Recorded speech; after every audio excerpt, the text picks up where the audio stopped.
텐데요. 우리 큰 박수로 목사님 환영하겠습니다.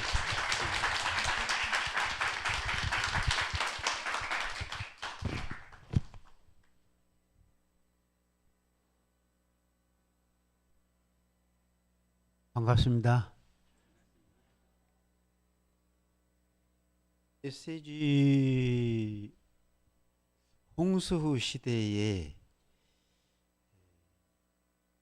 여러분이 메시지가 없어서가 문제가 아니라 메신저가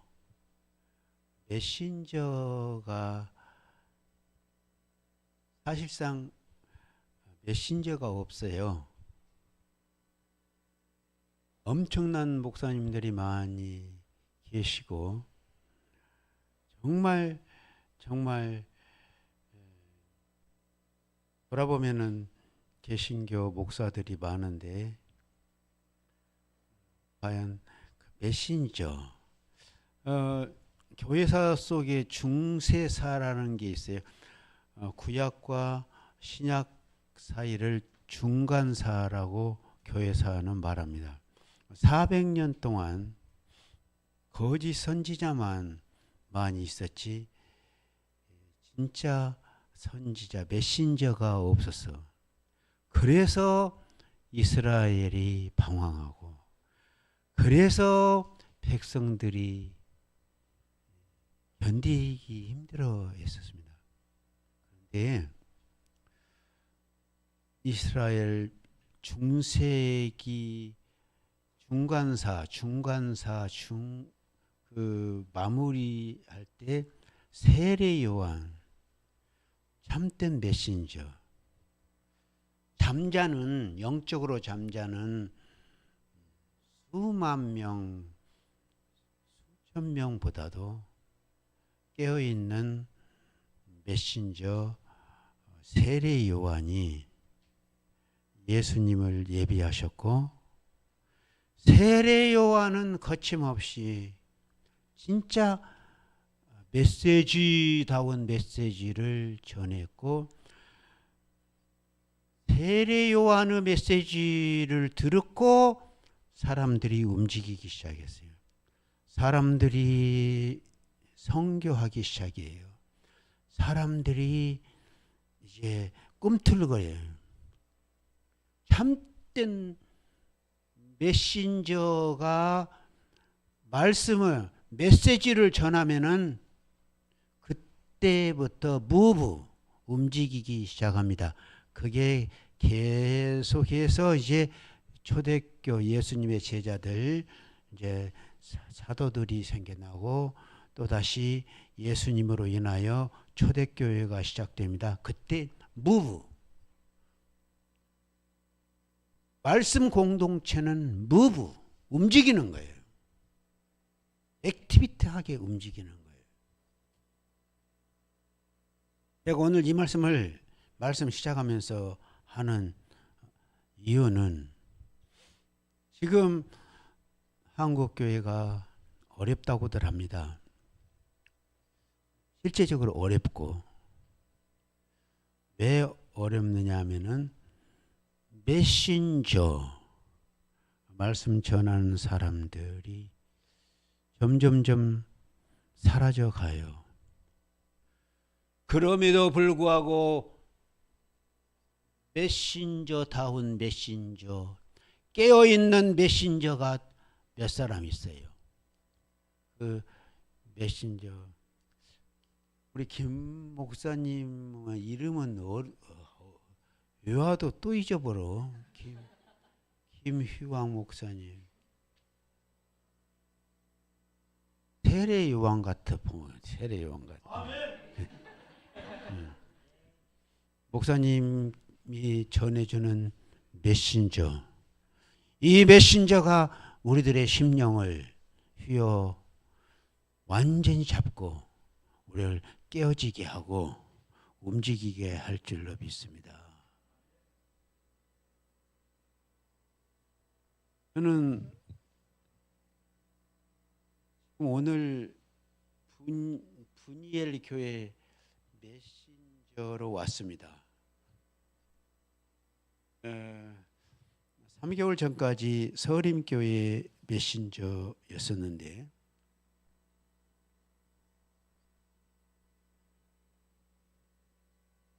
은퇴를 하고 나서 보니까 사역할 때의 삶보다도 은퇴한다고 하는 것이 더 어렵구나. 그것을 절실히 느끼면서 한국교회 목사님들이 사역을 잘 하신 분들이 은퇴할 때 다 미끄러지고 다 그동안 쌓은 공 같은 것을 다 허물어 버려요. 그래서 저도 위험해서 1년 빨리 은퇴를 해버렸습니다. 잘했어. 근데 그 잘했죠. 박수 쳐요. 그 위험을 피하고 무사하게 마무리를 하고 교회만을 위해서 선교를 위해서 우리 사역자가 있는 거지 자신을 위해서 있는 거 아니에요. 그래서 서림교회는 끄떡없이 아무런 바람 타지 아니하고 지금 부흥하고 있습니다. 3개월 사이에 그래서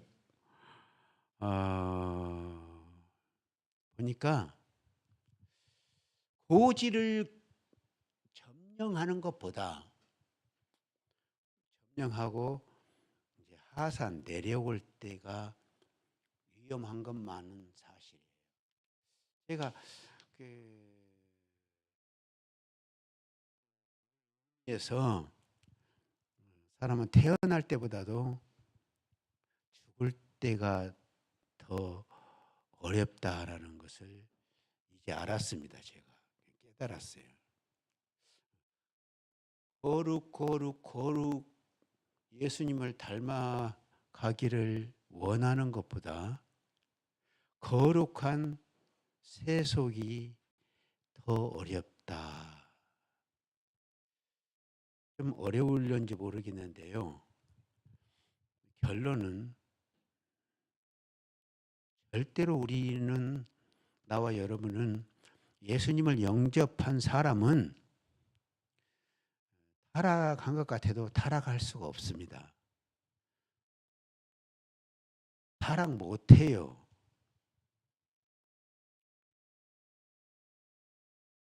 타락 생활 해라 해도 어울리지 않아. 어울리지 않아서 타락을 못합니다. 타락해라. 타락해도 못해. 사는 방법이 달라. 사는 길이 달라. 왜? 우리는 절대로 잡초가 아닙니다. 우리는 알곡이에요. 알곡이에요, 여러분. 영생이 있는, 영생의 씨가 있는 알곡이에요. 여러분, 항상 잡초가 아니다. 잡초 인생이 아니다. 이것을 인식을 하면서 하나님 나라를 우리가 살 수 있는 생명이 그 생명이 무슨 생명이냐면은 동물이 갖고 있는 그 생명이 아니라 헬라어로 주에, 그 예수 그리스도를 영접한 사람은 이 주에가 있습니다. 그 속에. 다시 말해서 무정란이었는데 유정란의 어떤 씨가 있어. 부활의 씨가 있어요. 영생의 생명이 있어. 그 씨가 여러분과 나에게 있어요. 없는 사람도 있을는지 모르겠으나 예수 그리스도를 영접한 사람에게는 예수 그리스도께서 주시는 생명, 조예가 있는 거예요. 그것 때문에 우리가 하나님 나라를 갈 수가 있는 것이고 우리가 영생의 삶을 살아갈 수 있는 거예요. 우리가 부활의 공동체가 주의 생명, 부활의 씨가 있는 사람들의 모임인 거예요. 사람은 죽을 때까지 만들어지는 것 같아요. 내 자신을 보면서 깜짝깜짝 놀랍니다.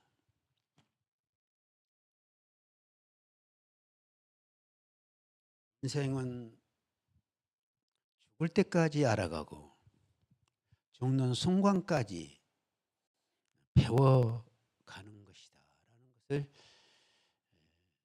여러분에게 감히 말할 수 있을 것 같습니다. 인간은 being이 아니에요. becoming 존재예요. 지어져 가는 존재예요. 끊임없이 만들어져 가는 존재. 만들어진 존재가 아니라 만들어져 가는 존재이기 때문에 우리는 몸부림치고 꿈틀거리고 더 좋은 하나님의 작품으로 살아남기 위해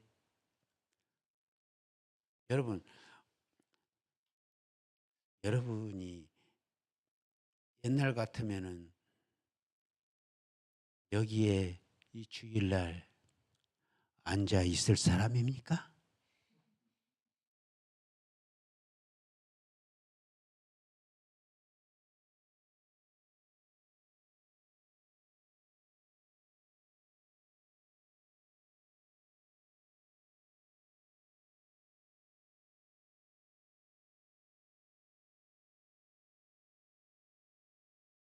메신저는 그것을 알겠더라고요. 30년간 목양 생활을 하다 보니까 알아요. 영적으로 힘들어하라 하는지, 영적으로 지금 꿈틀거리고 있는지, 지금 탈진, 영적인 탈진 속에 있는지 여러분 알아요. 영적으로 충만한지, 영적으로 지금 슬럼프인지, 그래서 거기에 맞는 메시지를 그래서 준비를 하는 거예요. 여러분, 우리들은 사람입니다. 하나님이 그렇게 만들었어요. 신앙도 여전히 쭉 이렇게 성장만 하는 거 아니에요. 성화만 하는 것이 아니라 가다가 또 내려오고 이렇게 원더링, 신앙이 흔들리는 거예요. 흔들리면서 왔다 갔다 시계 추가 왔다 갔다 하면서 시계가 가는 것처럼 우리가 살면서 방황도 하고 약간의 원더링이 끊임없이 마음에 생겨나면서 우리가 성장하고 우리가 지어져 가고 만들어져 가는 거예요. 그래서 저는 공사 중, 여러분 공사 중, 만들어진 존재가 아니라 주님 하나님 앞에 설 때까지 우리는 공사 중이에요. 멋있는 하나님의 작품으로 공사를 잘 하시기 바랍니다. 여러분은 지금도 공사 중이에요. 죽을 때까지 공사예요. 지금 나도 마찬가지예요. 서림교회 원로 목사로 은퇴했지만 끊임없이 은퇴한 뒤에도 나를 공사해요. 죽을 때까지 공사하는 거구나.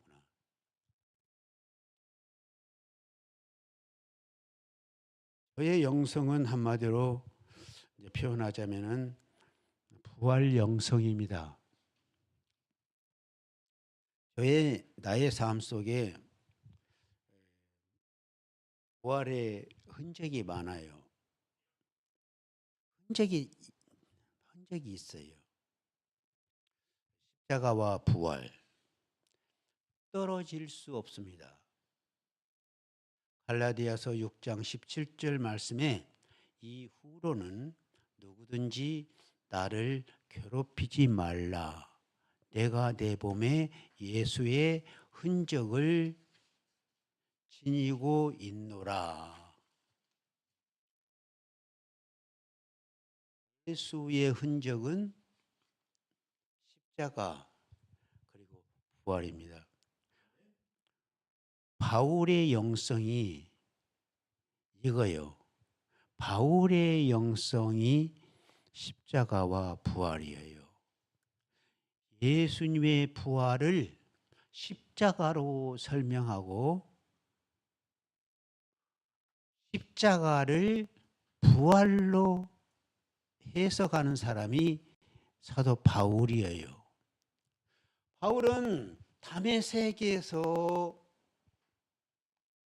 부활하신 예수님을 너무 생생하게 아주 진하게 경험합니다. 부활하신 주님을 만나서 그의 삶이 뒤집어지는 거예요. 사도 바울이 그런 사람이에요. 부활하신 예수님 때문에 그에게 있어서 그 예수님이 부활하신 예수님이 쓰나미가 되었어요. 불어닥친 것처럼 완전히 바울 인생의 대변혁, 대지진이 일어나는 거예요. 이전 것은 지나갔으니 다 새 것이 되었다. 전후가 분명해요. 예수 만나서 혁명입니다. 예수를 만난 사람은 인생 혁명을 경험하는 거예요.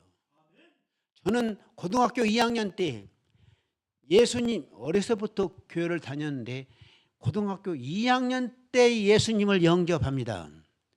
그리고 그때 말씀을 듣다가 집회 기간에 완전히 저는 그때 입신 그냥 쓰러집니다. 그리고 빨간 십자가가 보입니다. 직접 예수님의 음성을 들었습니다. 너는 나에게로 가라. 너는 나에게로 가라. 제시가 너는 나에게로. 그때 이후로 저는 제 그 삶이 두동강 난 거예요. 그 말은 혁명이 일어난 거예요. 지진이 일어난 거예요. 여러분이 예수님을 만나서 크고 작은 이러한 경험을 분들이 있을 것이다. 하셨으리라 생각합니다. 예수 믿고 혁명이 일어난 사람들, 크고 작은 혁명, 인생 혁명을 경험한 사람들이 여기 앉아 있어요. 이 화창한, 조금 그런 게 있네. 이 봄철, 꽃핀 봄철이 주일에 교회에 앉아 있을 여러분이 옛날 같으면 그런 사람이겠어요?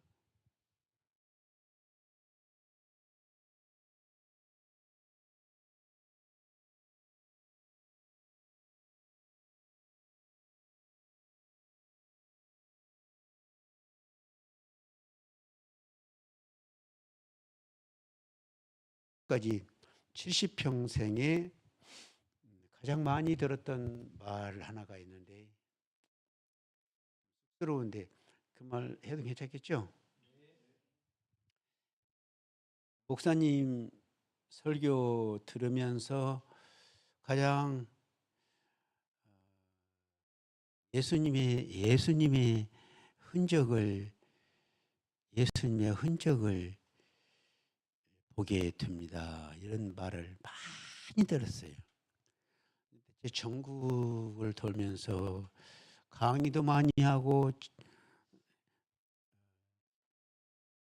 모임을 인도도 했었거든요. 특별히 청년들이 뭐 특별한 것은 없는데 청년들이 그렇게 많이 좋아했었어요. 예수님의 흔적을 발견하고 설교를 통해서 예수님을 만나가지고 그 사람들이 한 사람 한 사람이 변화되는 그것을 목적을 했어요. 사실상 나는 지금 덤으로 살고 있습니다. 진작 죽을 수밖에 없었는데 덤 정말 지금 사는 것은 덤이다 이렇게 생각합니다. 프랑스 유학 중에 마피아로부터 총 15실탄을 맞았어요. 여기를 맞았어요. 이쪽으로 바로 터져버렸어요. 보여줄게 내가. 한 증인이 여기 있어요. 증인이 안에 증인. 안 보여줘도 쓰겠죠? 사실상 의식이 회복되지 못하고 일주일간 지냈었는데 많은 것을 봅니다. 그래서 저는 바울이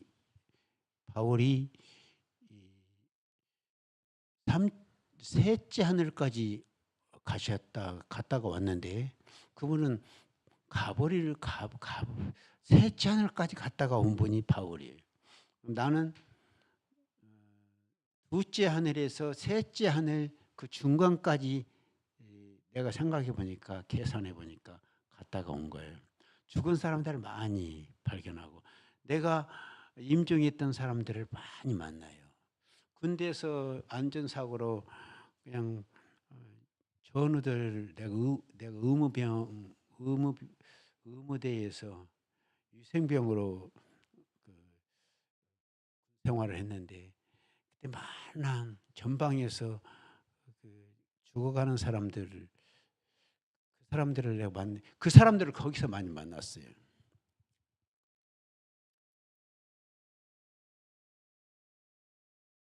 열다섯 실탄 맞고 산 사람이 있으면 나와봐라 해요. 그런데 하나님이 지금 살려주셨잖아요. 뿐만 아니라 목회하다가 간염으로 급성 간염인가 봐. 간 수치가 3,200까지 올라갔으니까 이런 수치가 나오지를 잘 안 한다대요. 삼성의료원에서 이런 오도 죽는다 해가지고 안 받았어요. 그래서 제주도 요양을 떠났었어요. 그런데 회복되어서 돌아왔습니다. 그리고 15년 전이죠. 14년 전에 뇌출혈로 쓰러져서 그 결과는 마비, 모든 것이 반절 마비, 휠체어 다니고 말을 못하고 인지력도 얘기가 없고 그 속에서 회복이 되어 지금 이렇게 여러분에게 설교를 하는 거예요.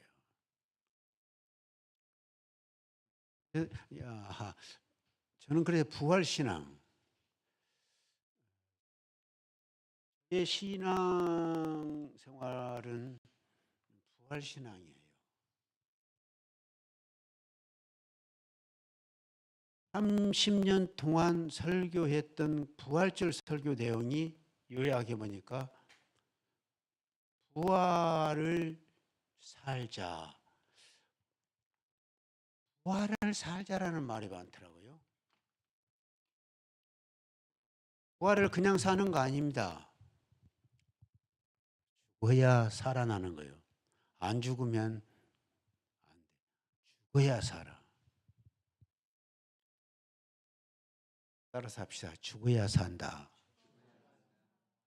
날마다 죽어야 날마다 부활하는 거예요. 부활을 사는 거예요. 38절 39절에 이에 예수께서 다시 속으로 비통히 여기시며 가시니 무덤이 굴이라.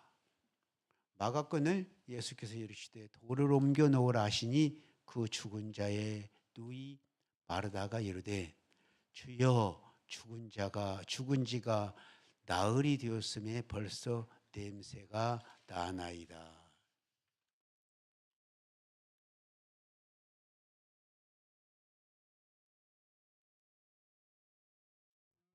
나흘이 되어 시체가 썩어가지고 이제 냄새가 난다는 거예요. 이것은요, 은유적으로 한국 교회를 말하고 있는 것입니다.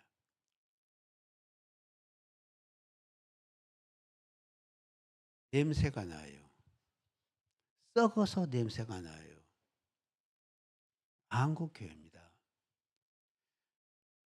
죽은 믿음, 믿는다 하면서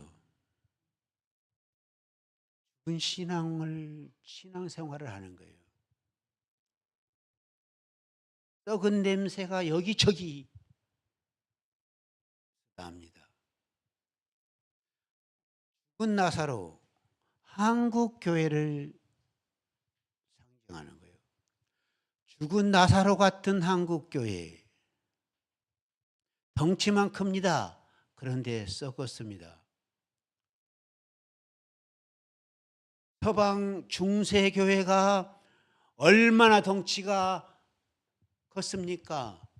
그러나 중세 교회가 푹 썩었어요.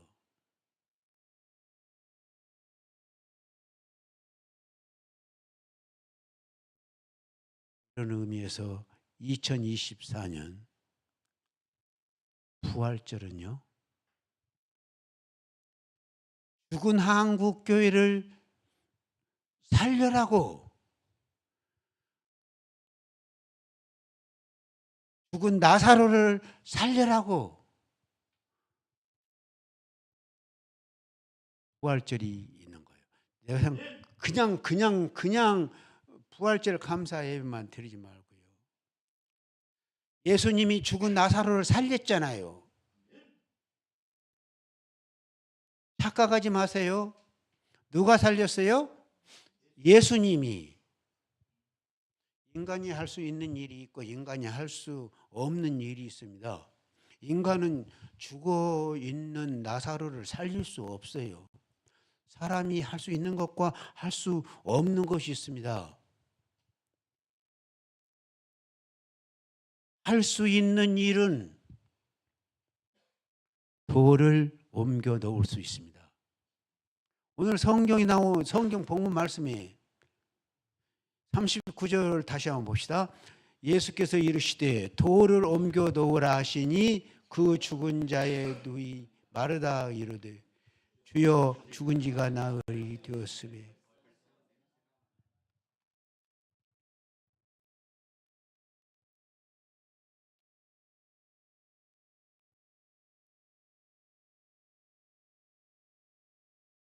주님이 분명히 말씀하셨습니다. 돌을 옮겨 놓으라.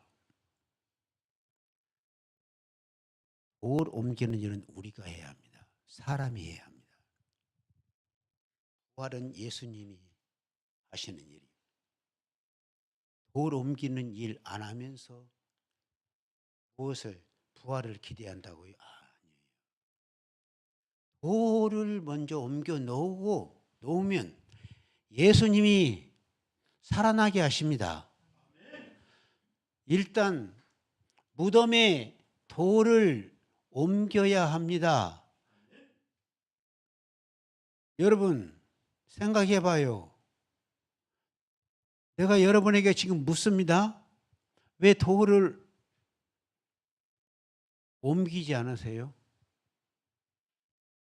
무덤의 돌이 부활신앙을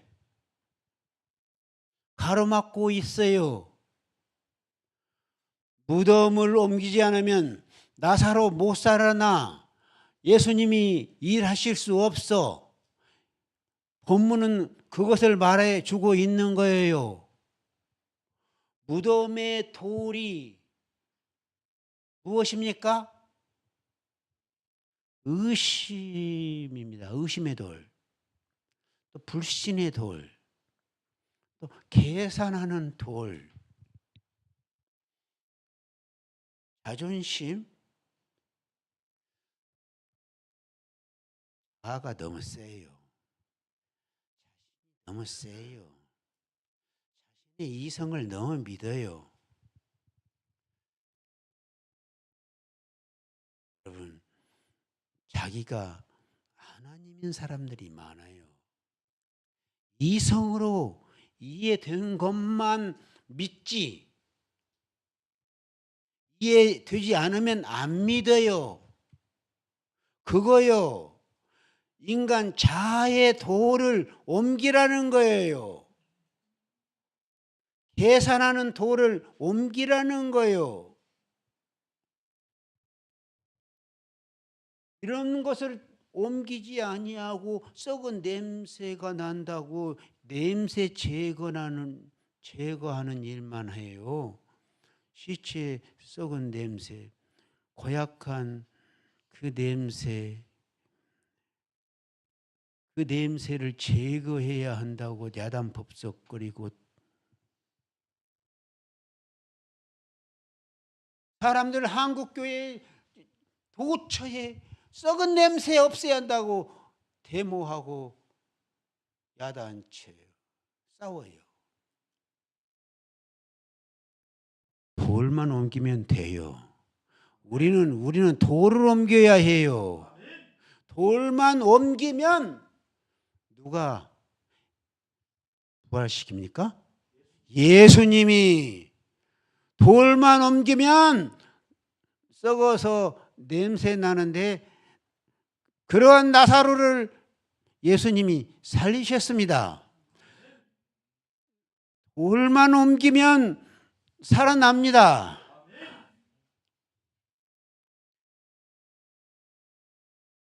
여러분, 저와 여러분은 돌을 옮깁시다. 40절 예수께서 이르시되 내 말이 내가 믿으면 하나님의 영광을 보리라 하지 아니하였느냐 하시니 내 말이 내가 믿으면 하나님의 영광을 보리라. 돌을 옮겨 놓으면 부활을 보리라.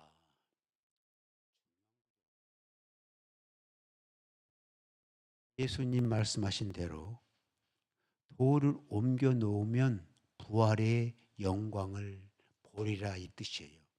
여러분, 우리는 돌을 옮기면 됩니다.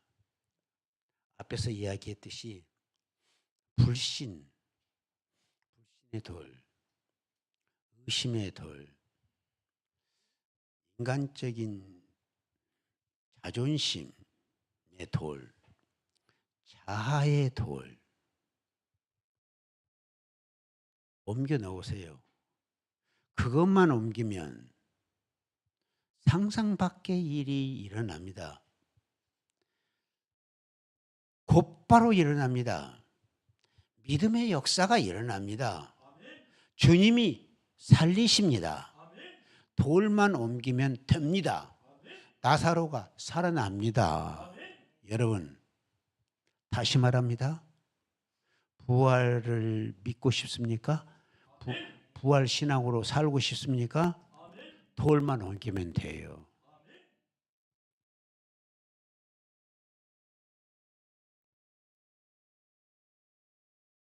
돌을 옮기려 하지 않고 내가 스스로 부활하려고 인본주의예요.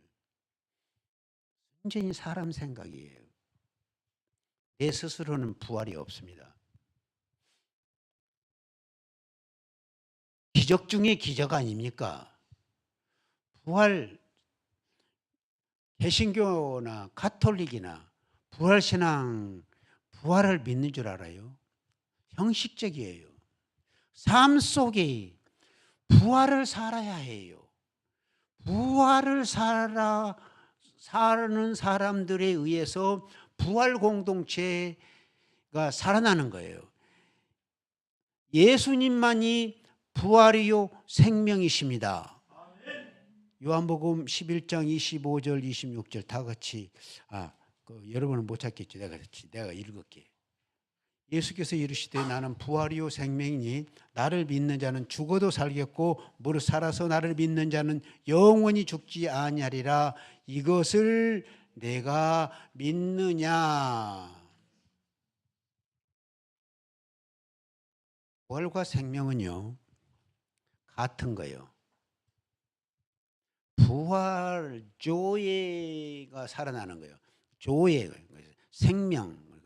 믿는 자만이 그 조예가 있거든요. 신학적으로 크게 분류가 돼요. 조예, 생명이라는 단어가 두 가지 의미가 있어요. 동물적 생명과 영생하는 생명이 조예예요. 조예가 있기에 우리는 부활이 예약되어 있습니다. 여러분은 지금 부활해요. 그것을 믿는 것이 아니라 그냥 자동적이라니까. 부활이 있기에 날마다 우리는 부활을 사는 거예요. 이 땅에서도 부활을 살자 이 말이에요.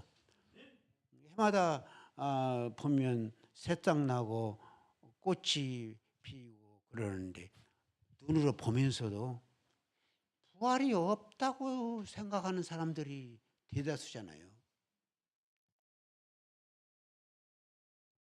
돌 무덤 안에 갇혀 있는 거예요. 부활 신앙이 없으니까 썩는 거예요. 여러분은 썩은 인간들의 모습을 교회 안에서도 많이 봤을 거예요. 41절 42절 다 같이 돌을 옮겨 놓으니 예수께서 눈을 들어 유라를 보시고 아버지여 내 말을 들으신 것을 감사하나이다. 항상 내 말을 들으실 줄을 내가 알았나이다. 그러나 이 말을 하는 것은 우리 명함이니 곧 아버지께서 나를 보내신 것을 믿게 하려 하십니다. 여러분, 돌을 옮기면 이제 예수님이 일하기 시작하십니다. 내 안에서, 내 속에서 예수님이 일하기 시작하십니다. 돌을 옮겨 놓으니 예수님이 내 안에서 무부하신 무부. 대단히 신기한 체험을 스스로 하게 돼요. 주님 때문에 일하지 않을 수 없어. 주님 때문에 무부하지 않을 수 없어요. 이거요. 예수님이 움직이시면 기적 같은 일들을 많이 경험을 해요. 돌을 옮겨 놓으니 예수님이 나사로를 살리시네요. 나사로를 불러서 살리는 거예요. 43절에 이 말씀을 하시고 큰 소리로 어떻게? 나사로야 나오라. 불렀어. 나사로야 나오라 부르셨어요. 큰 소리로 예수님이 나사로를 부르신 거예요. 지금 죽어 있는데 산 사람처럼 부르는 거요. 죽은 나사로야 나오라. 큰 소리로 부르셨어요. 예수님은 한국 교회를 향하여 큰 소리로 부르고 싶어 하셔요. 한국 교회여 나오라. 무덤에서 나오라. 그런데 이렇게 부르시고 싶은데 돌을 옮기는 사람이 없어. 돌을 옮기지 않는다고요. 이게 우리의 슬픔입니다.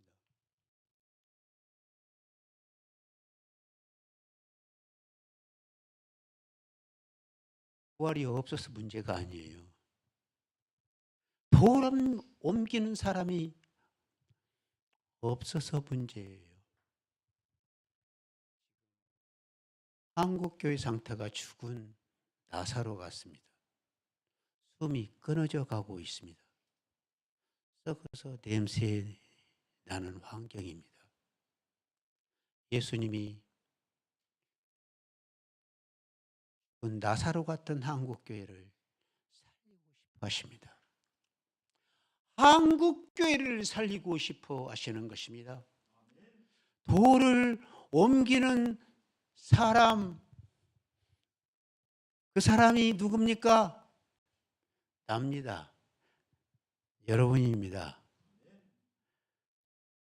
분이엘 교회 교인 여러분들이, 성도 여러분들이 43절 44절 말씀을 하시고 큰 소리로 나사로야 나오라 부르시니 죽은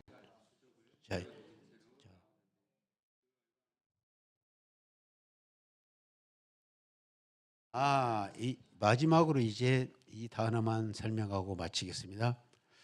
예수께서 이르시되 풀어 놓아 다니게 하라. 풀어 놓아 다니게 하라. 이게 부활 신앙입니다. 이게 부활 신앙이 이거예요. 풀어 놓아 다니게 하라. 가만히 있을 수 없어. 부활 신앙은 돌만 옮기면 자연히 살아납니다. 움직입니다. 무부합니다. 부활합니다. 나사로가 부활하여 수족을 배로 동인 채 일어납니다. 예수님이 수족을 맨 것을 풀어 놓으라 예수님이 말씀하셨습니다. 지금 한국 개신교 수족이 묶여 있습니다. 선입견 한국 개신교를 너무너무 싸잡아 묶어놓고 있습니다. 지금 한국 개신교 안에 조이 부활하는 영생의 씨가 있는 생명이 있는 부리들이 곳곳에 있습니다. 그렇기 때문에 우리 한국교회는 아직 희망이 있습니다. 그 사람들이 여러분들입니다. 여러분 같은 사람들이 지금 살아있다고요. 다 썩은 거 아니에요. 개신교라는 것은 뭡니까? 프로테스탄트가 뭡니까? 저의 전공이 영성신학에서 프로테스탄트 역사를 공부했습니다. 사실상 오늘 부활 설교가 아니면 프로테스탄트란 무엇인가, 개신교란 무엇인가 모르는 사람도 있지만 오해하는 사람들이 너무 많아요. 개신교를 바로 알아야 해요. 풀어 놓아 다니게 하라. 예수님이 우리 개신교를 향해 말씀하시는 거예요. 활발하게 움직이는 공동체가 되어라 이 뜻입니다. 아니 움직여야 합니다. 부활 공동체입니다. 개신교는 부활 공동체입니다. 한국 개신교가 움직여야 합니다. 불란서는 국민의 2.5%가 개신교예요. 나머지는 다 가톨릭이에요. 가톨릭은 다 죽었어요. 죽은 나사로가 된 거예요. 그러나 2.5% 국민들이 개신교예요. 그 개신교가 교회 생명이 있어요. 살아 있어요. 깨어 있어요. 그래가지고 모은 불란서의 미래를 2.5% 개신교도들이 책임을 지기 때문에 희망이 있다. 이렇게 말하는 역사가들이 많이 있습니다. 다 잠자더라도 깨어있는 사람 몇 사람 있으면 살리는 거예요.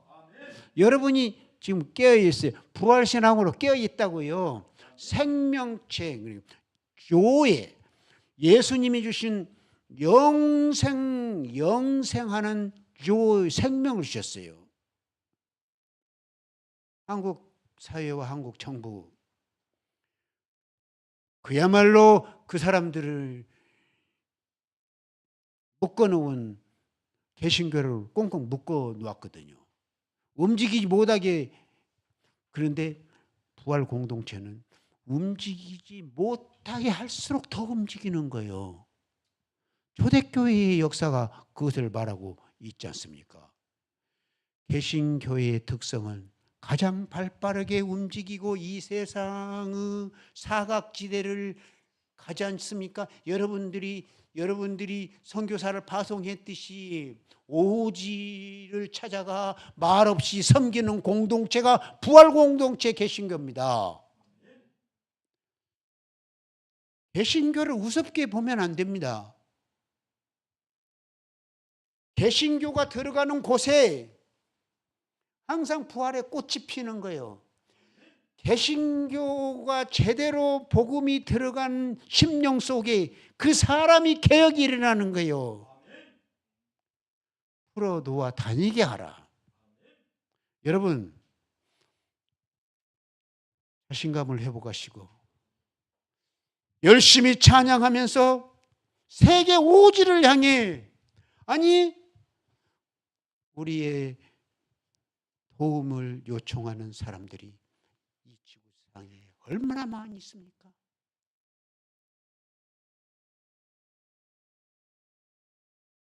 풀어놓아 다니게 하라.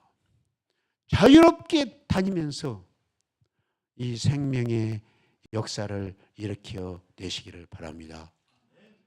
죽은 한국교회, 썩은 냄새 나는 개신교를 살려야 합니다. 2024년도 부활절에 이러한 일들이 분이엘 교회에서부터 일어서기 바랍니다. 하나님 아버지, 말씀을 전했습니다. 이 말씀이 조금이라도 예수님의 흔적이 나타나게 하여 주시옵소서. 예수님이 말씀하셨습니다. 수족 맨 것을 풀어놓으라. 우리 개신교가 이제 움직여야 합니다. 내가 움직여야 합니다. 도를 옮기게 하여 주옵소서. 오직 정말 도움을 요청하는 사람들을 찾아가 복음을 전하게 하여 주시옵소서. 예수님의 이름으로 기도합니다. 아멘.